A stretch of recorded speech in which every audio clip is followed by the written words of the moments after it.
جو دکھاوے کے لیے نماز پڑھتے ہیں، جو ریاکاری کرنے کے لیے، لوگوں کو دکھانے کے لیے نماز پڑھتے ہیں، جو اللہ کو خوش کرنے کے لیے نماز نہیں پڑھتے۔ ریاکاری کرنے والا اور دکھاوا کرنے والا کان کھول کر کے سن لے، وہ شرک کر رہا ہے۔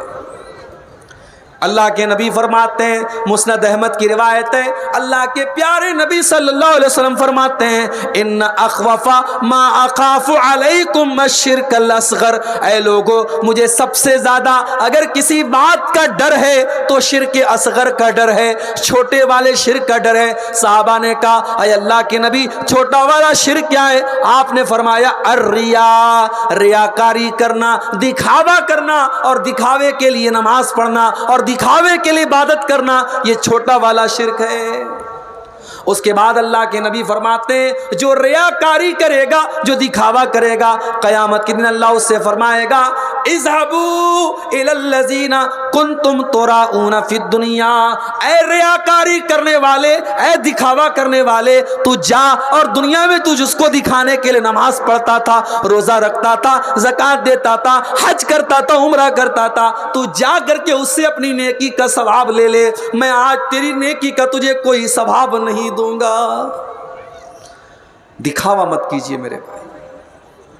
ٹھیک ہے، جلسے میں چندہ ہو رہا ہے، آپ کے نام کا اناؤنسمنٹ ہوا اور ایک طریقہ بنا ہے، میں اس کو دکھاوا نہیں مانتا ہوں، لیکن ہاں اپنے دل کو صاف رکھو میرے بھائی۔ اگر دل میں یہ ارادہ ہے کہ میں دان دوں تو اللہ راضی ہوتا ہے یا نہیں راضی ہوتا ہے، لیکن پورے گاؤں والوں کو پتہ چل جائے کہ ہاں میں نے اتنا بڑا دان دیا ہے، مقصد لوگوں کو دکھانا ہے، تو پھر آپ اپنی نیت کے بارے میں سوچ لیجئے میرے بھائی، اس لیے کہ ریاکاری کرنے سے آپ کی نیکی برباد ہو سکتی ہے۔ اللہ قرآن کے تیسرے پارے میں فرماتا ہے، یا ایھا الذین آمنوا لا تبطلوا صدقاتکم بالمن والاذی کالذی ينفق مالہ رئاء الناس، اے ایمان والو اپنے صدقہ خیرات کو احسان جتا کر اور لوگوں کو تکلیف دے کر کے برباد نہ کرو۔ اے ایمان والو ان لوگوں کی طرح تم صدقہ خیرات نہ دیا کرو جو لوگوں کو دکھانے کے لیے مال خرچ کیا کرتے ہیں۔ جانتے ہو ریاکاری کتنی خطرناک چیز ہے معلوم ہے؟ آئیے ایک حدیث آپ کو سناتا ہوں، یہ ترمذی کی صحیح روایت ہے، اور حدیث کے راوی کون ہیں؟ حضرت ابو ہریرہ رضی اللہ تعالیٰ عنہ۔ وہ کہتے ہیں کہ اللہ کے پیارے نبی جناب محمد رسول اللہ صلی اللہ علیہ وسلم نے فرمایا کہ قیامت کے دن سب سے پہلے اللہ تعالیٰ 3 لوگوں کا فیصلہ کرے گا۔ بڑے غور سے سننا، قیامت کے دن اللہ تعالیٰ سب سے پہلے 3 لوگوں کا فیصلہ کرے گا۔ رجل تعلم القرآن وعلمہ، سب سے پہلے قرآن کے مولانا، قرآن کے عالم، قرآن کے حافظ، قرآن کے قاری صاحب کو بلایا جائے گا۔ اللہ پوچھے گا مولوی صاحب، عالم صاحب، حافظ جی، آپ نے قرآن کو سیکھا اور سکھایا، ہم نے آپ کو قرآن کا علم دیا، آپ نے کیا کیا قرآن کا؟ وہ قرآن کا عالم کہے گا اے اللہ میں نے قرآن کو تیرے لیے سیکھا اور میں نے قرآن کو تیرے لیے سکھایا، میں راتوں دن قرآن کو پڑھا کرتا تھا، اے اللہ تجھے خوش کرنے کے لیے، تجھے راضی کرنے کے لیے۔ اللہ فرمائے گا کذبتا، تو جھوٹ بول رہا ہے، اے میرے بندے تو اس لیے قرآن کو پڑھتا تھا، پڑھاتا تھا تاکہ لوگ تیری تعریف کریں اور تیرا نام لیں اور تیرے گن گائیں، تو تجھے جو چاہیے تھا وہ تو تجھ کو مل گیا۔ دوسرا آدمی لایا جائے گا جو بہت بڑا مالدار تھا، پیسے والا تھا، اللہ کی راہ میں بہت پیسہ خرچ کیا کرتا تھا۔ اللہ اس سے پوچھے گا میرے بندے میں نے تجھ کو دھن دیا، دولت دیا، مال دیا، تو نے پیسے کا کیا کیا؟ بندہ کہے گا اے اللہ میں تیری راہ میں خرچ کیا کرتا تھا، میں نیکی کے کاموں پر لگایا کرتا تھا۔ اللہ فرمائے گا تو جھوٹ بول رہا ہے، تو اس لیے پیسہ خرچ کیا کرتا تھا تاکہ دنیا والے تیری تعریف کریں، تجھے بہت بڑا دان دینے والا کہیں، تجھے بہت بڑا دانی کہیں، بہت بڑا سخی کہیں، تو تجھے جو چاہیے تھا وہ تو مل گیا۔ پھر تیسرا لایا جائے گا یہ اللہ کی راہ میں جہاد کرنے والا اور اللہ کی راہ میں شہید ہو جانے والا تھا۔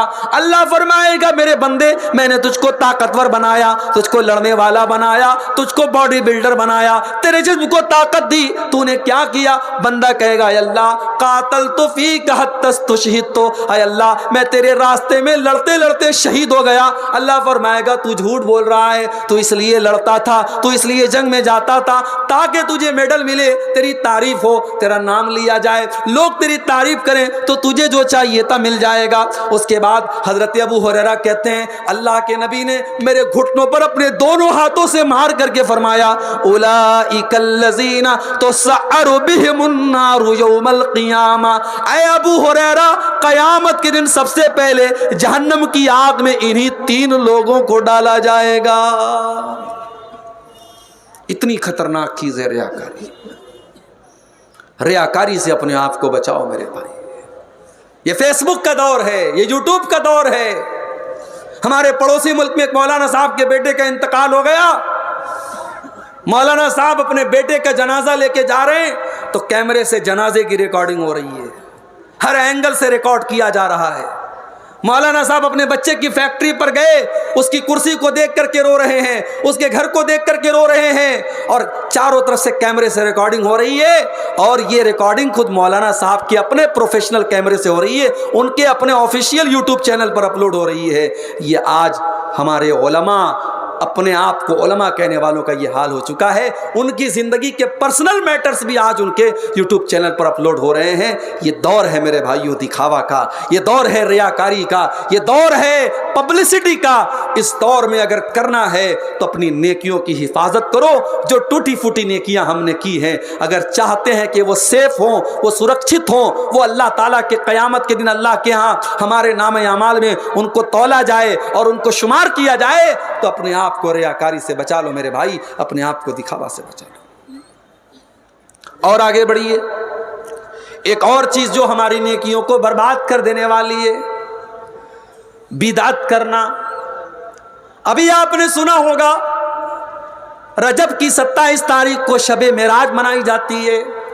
ابھی میرے ایک جاننے والے کا میسج آیا، ان کے یہاں آج لوگ روزہ رکھے ہوئے تھے۔ کون سا روزہ؟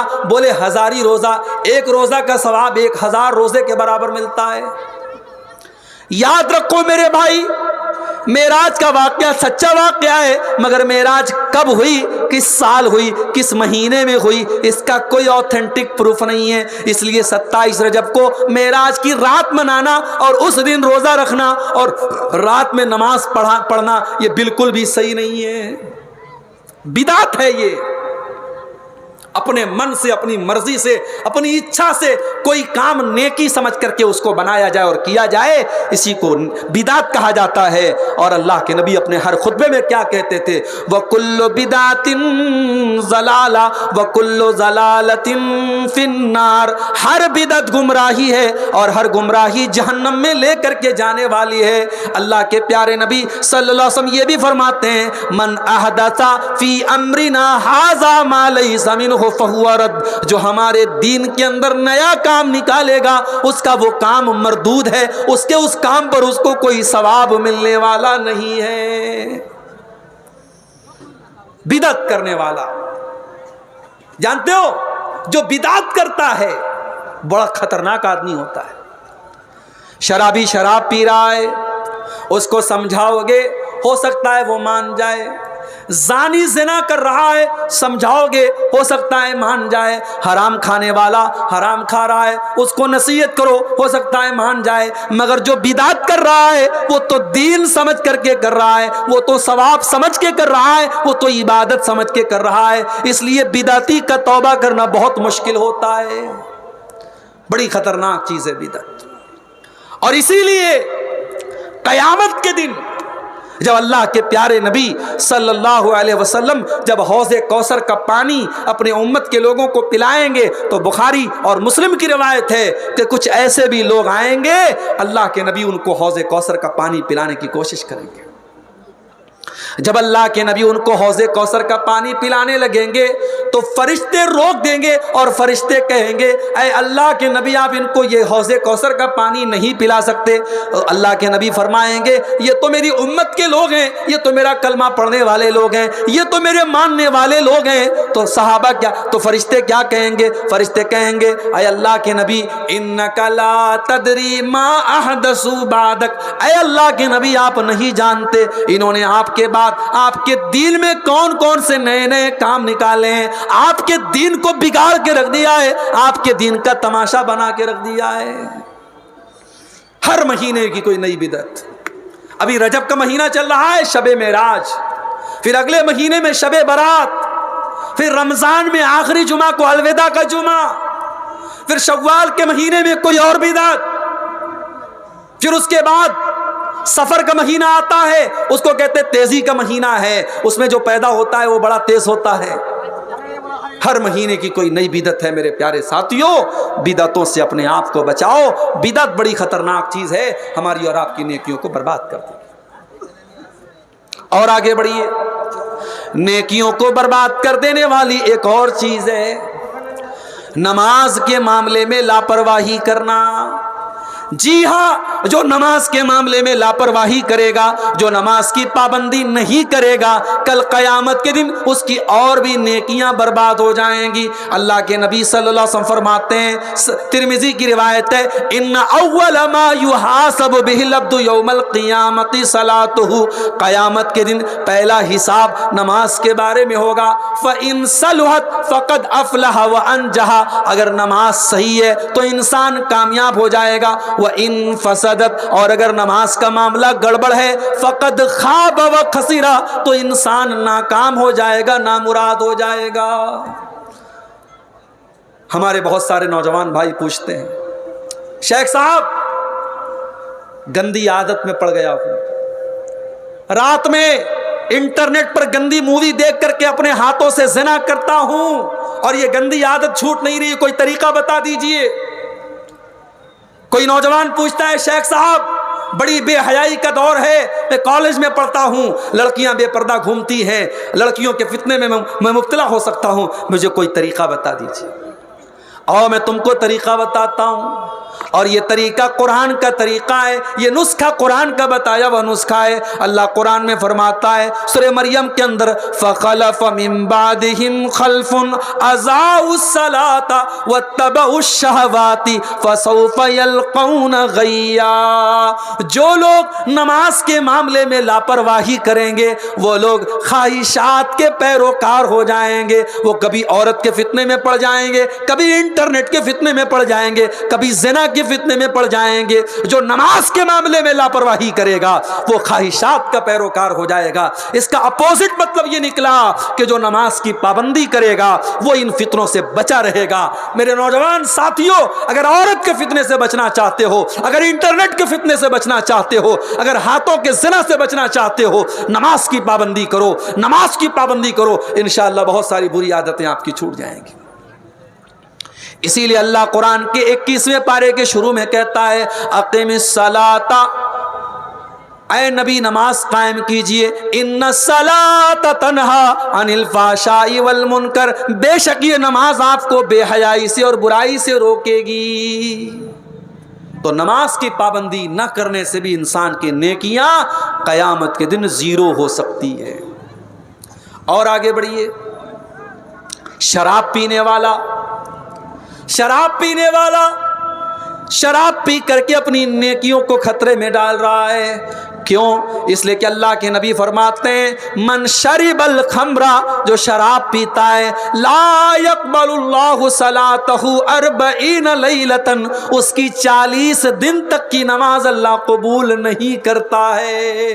جو روز شراب پی رہا ہے, اب سوچو ایک مرتبہ شراب پیا, 40 دن کی نماز اللہ قبول نہیں کرتا ہے. جو برابر شراب پی رہا ہے وہ اپنی نمازوں کو برباد کر رہا ہے, اپنی نیکیوں کو برباد کر رہا ہے. شراب کے اور نقصان ایک طرف, شراب کی اور برائیاں ایک طرف, شراب کا یہی بہت بڑا نقصان ہے کہ شراب ہماری نیکیوں کو برباد کرنے والی چیز ہے. میرے پیارے ساتھیوں, جو شراب پیتا ہے, جو شرابی ہوتا ہے, وہ اپنی نیکیوں کو برباد کر رہا ہے.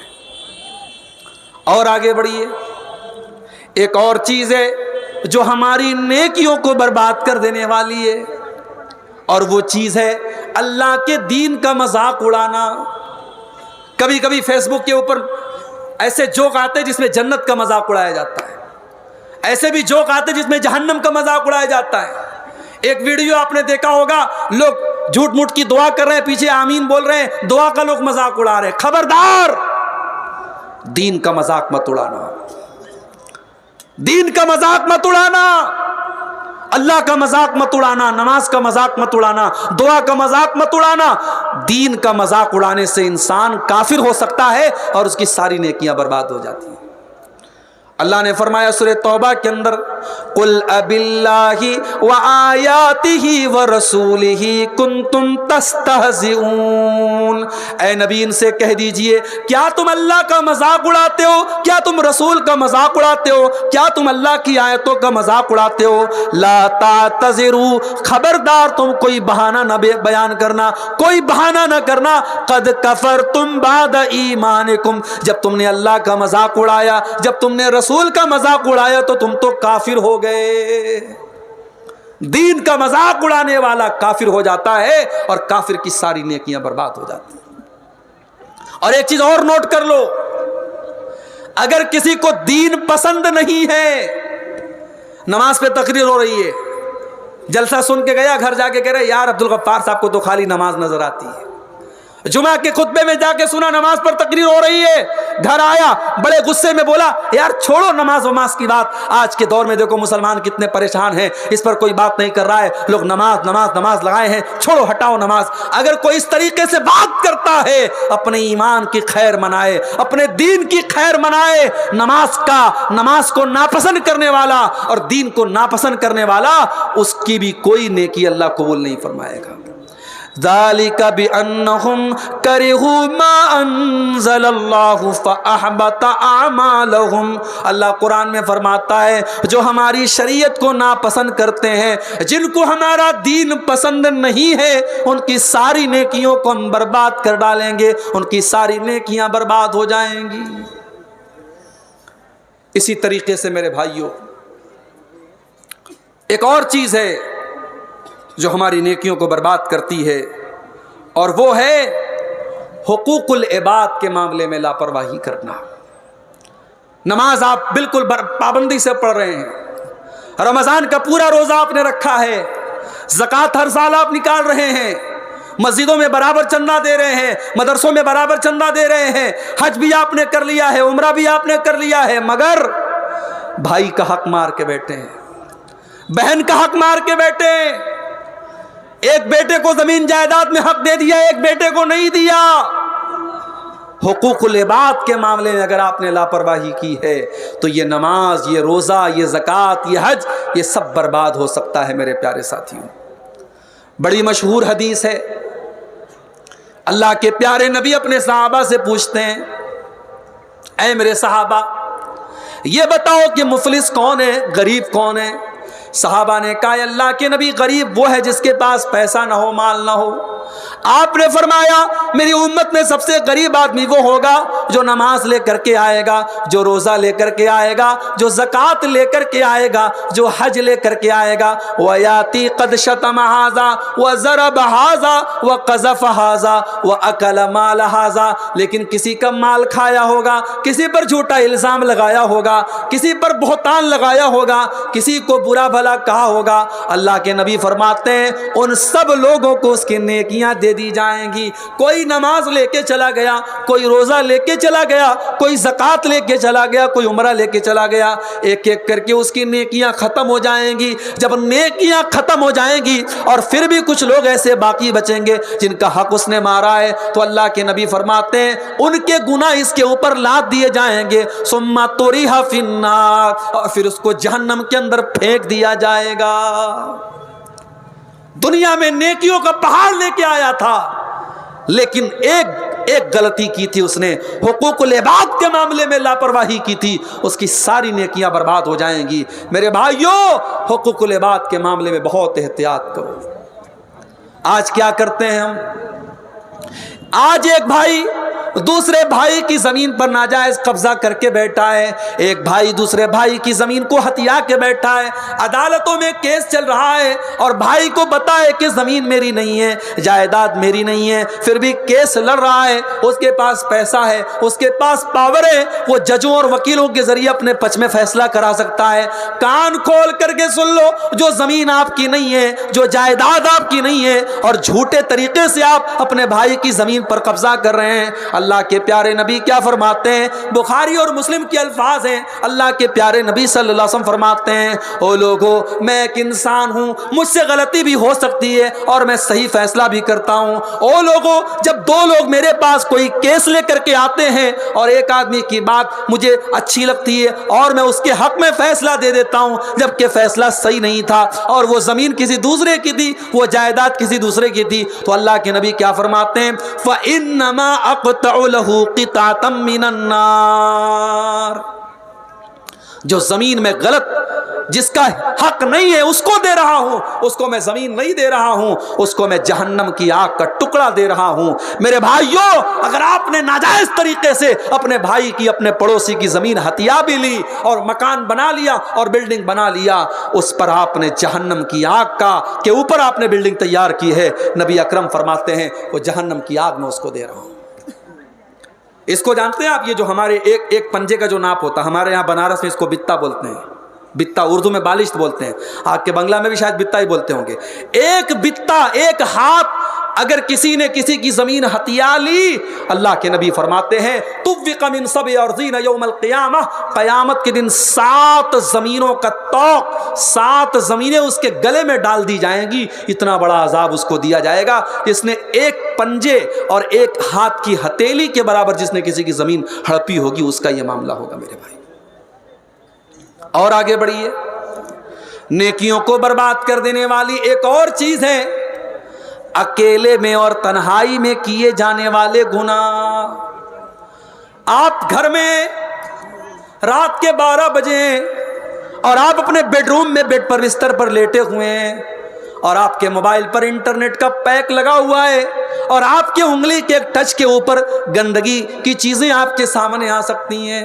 میرے پیارے ساتھیوں، آپ 5 ٹائم کے نمازی بھی ہیں، آپ دنیا کی نظر میں بڑے نیک اور پرہیزگار ہیں، لیکن اگر انٹرنیٹ کا آپ غلط استعمال کر رہے ہیں اور تنہائی میں اور اکیلے میں آپ غلط چیزوں کو دیکھ رہے ہیں تو میرے بھائیوں کان کھول کر کے سن لو، اللہ کے نبی کیا فرماتے ہیں؟ یہ ابن ماجہ کی صحیح روایت ہے۔ اللہ کے پیارے نبی صلی اللہ علیہ وسلم فرماتے ہیں میں اپنی امت کے ایسے لوگوں کو جانتا ہوں جو قیامت کے دن پہاڑ کے برابر نیکیاں لے کر کے آئیں گے، اللہ تعالیٰ ان کی نیکیوں کو اڑا کر کے خاک کر دے گا، ان کی نیکیوں کو برباد کر دے گا، ان کی نیکیوں کو ختم کر دے گا۔ صحابہ نے پوچھا اے اللہ کے نبی وہ کون لوگ ہوں گے؟ ذرا کھل کر کے بتا دیجئے، ذرا کلیئر کر کے بتا دیجئے۔ اللہ کے نبی فرماتے ہیں وہ نماز بھی پڑھیں گے، وہ روزہ بھی رکھیں گے، وہ ساری نیکیوں کے کام کریں گے، وَلَكِنَّهُمْ إِذَا خَلَوْا بِمَحَارِمِ اللَّهِ انتهكوها، بس ایک بات کی کمی ہوگی،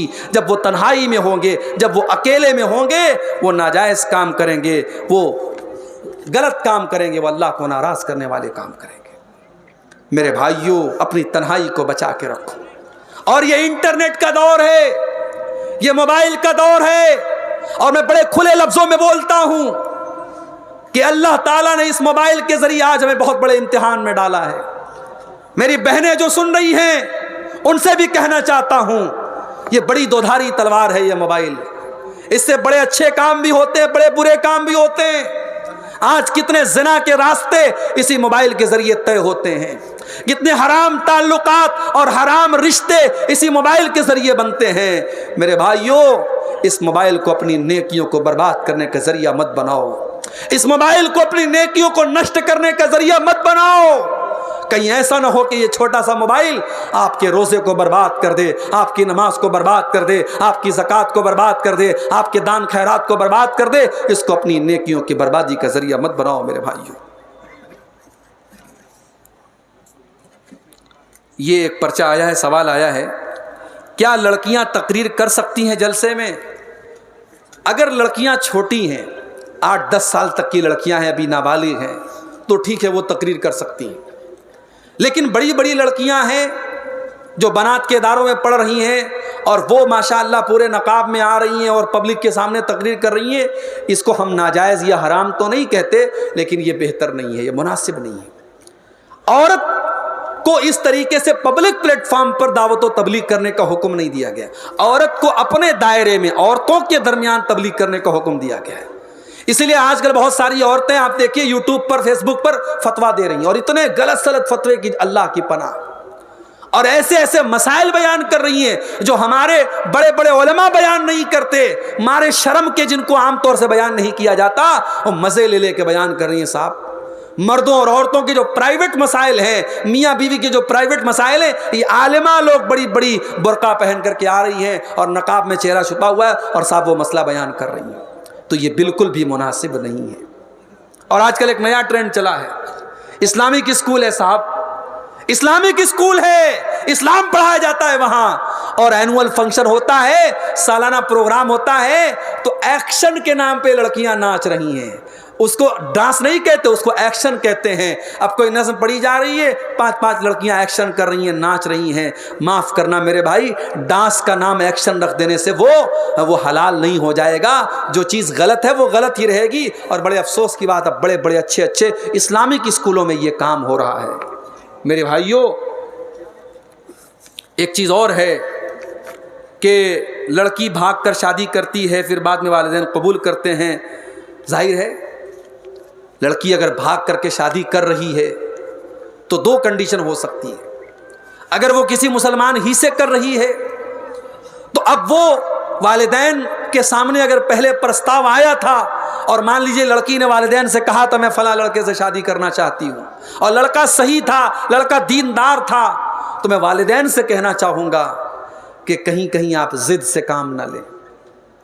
اگر لڑکی کسی لڑکے کو پسند کرتی ہے، اسلام کا کانسیپٹ نہیں ہے، اسلام کا تصور نہیں ہے، مگر ہم جانتے ہیں یہ بے پردگی کا ماحول ہے، اسکول کالج یونیورسٹی میں بہت کچھ ہوتا ہے۔ اگر لڑکی نے گھر میں آ کے کہہ دیا میں فلاں لڑکے سے شادی کرنا چاہتی ہوں، اور وہ لڑکا دین کے اعتبار سے کوئی گڑبڑ لڑکا نہیں ہے، تو لڑکی کے والدین کو چاہیے کہ اس سے شادی کر دیں۔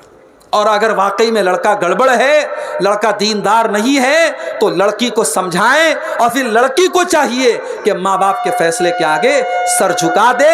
لڑکی کے لیے جائز نہیں ہے کہ وہ ماں باپ کی اجازت کے بغیر شادی کر دے۔ اور اگر لڑکی کسی غیر مسلم کے ساتھ فرار ہوتی ہے اور پھر آتی ہے اور والدین قبول کرتے ہیں، نہیں کرنا چاہیے اس لڑکی کو قبول جب تک وہ دوبارہ اس لڑکے سے رشتہ توڑ کر کے اسلام میں داخل نہ ہو۔ لڑکی کے والدین کو اس لڑکی کو قبول نہیں کرنا چاہیے، کیونکہ وہ زنا بھی کر رہی ہے اور وہ اس نے اسلام کو چھوڑ کر کے جو مرتد ہوئی ہے بہت بڑا گناہ کیا ہے۔ ایسی صورت میں تو لڑکی کے والدین کو بالکل بھی قبول نہیں کرنا چاہیے۔ اسی طریقے سے میرے بھائیوں، اس پرچے میں ایک سوال آیا ہے، جہیز کے بارے میں بتائیے۔ بتانے کی ضرورت نہیں ہے، آپ سمجھدار ہیں، عقل مند کے لیے اشارہ کافی ہے۔ آج آپ اتنے بھولے مت بنیے کہ آپ کو جہیز کے بارے میں بتانا پڑے۔ اسلام کا بڑا سیدھا کانسیپٹ ہے، لڑکی کے ماں باپ کو اسلام نے ہر قسم کے بوجھ سے آزاد رکھا ہے۔ نہ لڑکی کے باپ کو اپنی لڑکی کی شادی پر اس کو جہیز دینے کی ضرورت ہے، نہ لڑکی کے باپ کو لمبی چوڑی دعوت دینے کی ضرورت ہے۔ لڑکی کے باپ کو اسلام نے ہر بوجھ سے مکت رکھا ہے، وہ تو بیچارہ خود اپنی بیٹی کی شادی کر رہا ہے، اپنی زندگی بھر کی کمائی آپ کے حوالے کر رہا ہے۔ میرے نوجوان بھائیوں، اگر ذرہ برابر بھی آپ کے اندر شرم ہے، حیا ہے، غیرت ہے، تو جاؤ اور اپنے والدین سے کہہ دو ہمیں بھیک میں ملی ہوئی کار اور بھیک میں ملی ہوئی بائک نہیں چاہیے، ہم اپنے قوت بازو سے بائک بھی خریدیں گے اور کار بھی خریدیں گے، اور جب تک طاقت نہیں ہے ہم سسرال کی مسری کا انتظار نہیں کریں گے، معمولی سی چارپائی پر لیٹ لیں گے، مگر ہم جہیز نہیں لیں گے۔ لڑکوں سے گزارش کرتا ہوں، یہ گٹس اپنے اندر پیدا کرو، یہ طاقت اپنے اندر پیدا کرو۔ اور میں خاص طور سے اپنی ماں سے کہنا چاہتا ہوں، لالچ مت کرو اپنے بیٹے کی شادی۔ دیکھو لڑکی والے کی مجبوری ہو سکتی ہے، لڑکے والے کی کوئی مجبوری نہیں ہوتی ہے۔ جو بہت سارے لڑکے والے کہتے ہیں ارے لڑکی کا باپ خوشی سے دے رہا ہے تو ہم نے لے لیا، نہیں، آپ سختی سے منع کر دیں، نہیں دینا ہے آپ کو کچھ، ہم سب انتظام کر لیں گے۔ جب اس طریقے سے 10 15 20 نوجوان جب شروعات کریں گے انشاءاللہ، تو سماج میں اس سے میرے بھائیوں ایک انقلاب آئے گا۔